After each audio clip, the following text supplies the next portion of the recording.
was accidentally invited to a dark web video call. I didn't mean to click the link. When I received a random email containing a strange link, I knew it was some kind of a virus. Yet, when I moved my mouse to delete the message, my finger slipped. I pressed the link, and immediately my screen went black. I began to mentally prepare myself to lose all my personal files, but as I went to shut off the PC, my screen changed. A pop-up appeared resembling a Zoom call, but without any Zoom branding.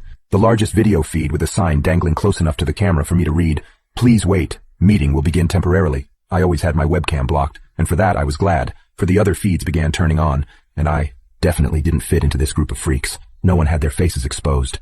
Everything from glittery half masks you'd expect at a masquerade to disturbing rubber clown masks. I would have been the odd one out if they saw me, and I already knew I didn't want them to see me. Some of them clearly knew each other, greeting each other like old friends, but there were also some newbies like myself. I discreetly managed to mute my mic before there was any chance they'd hear my voice. "Oh, number 1203, you're also new. What can we call you?" Unfortunately, I was called out by a lady labeled Trist, who wore this jester mask that covered her entire head. I almost panicked before I realized there was a chat box. Thanking my lucky stars, I decided that would be my name. I typed Lucky Star in the chat. "Great to meet you, Lucky Star. I'm glad you've accepted the invitation. I'll change your screen name real quick." I figured the best choice would be to sit through this and then skedaddle the moment it was all over. It would be way too awkward to leave now that I had a nickname and everything. Everyone seemed friendly enough. I got a few hellos, and someone in a pig mask managed to snort and say my name at the same time. It was kinda entertaining, and it wasn't like I had anything better to do. God, how I'd regret that. The sign in front of the largest feed twitched before it was yanked from the picture. Chatter spiked before everyone started shushing each other and muting their mics. It was like the lights dimming in a theater. Time to be quiet. The show was about to begin.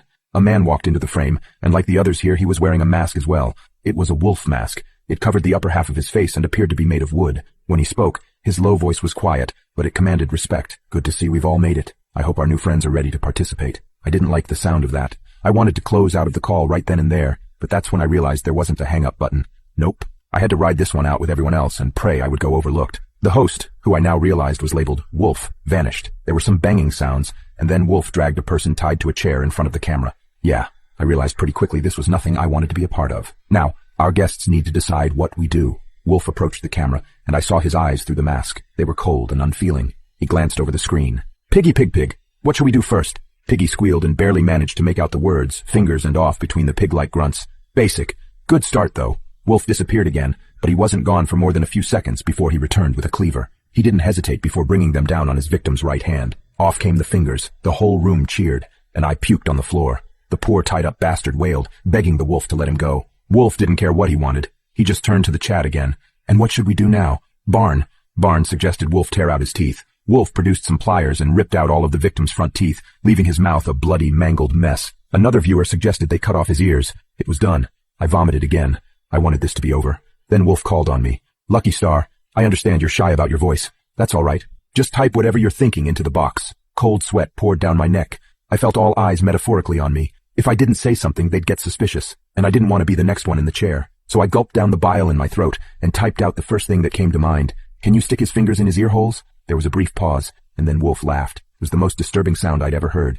The rest of the room joined in the laughter, and I thought for a second I'd fucked up. "That's a new one," the wolf chuckled. "We should have invited you sooner.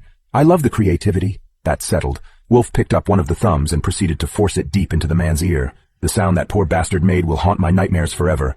A pointer finger joined it, and in the other ear he managed to fit 2 pinkies and an index. The man started howling, and Wolf chuckled again. "He's deaf now. I think I popped his eardrums with that." The show continued, finally ending with Trist saying the time was up and Wolf should wrap things up. Wolf nodded before he took a knife and cut the victim's throat. By that point, it was a mercy killing. Wolf waved goodbye.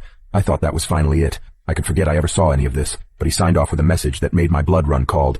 "Good night, everyone. And as tradition, I can't wait for Lucky Star to host the next one."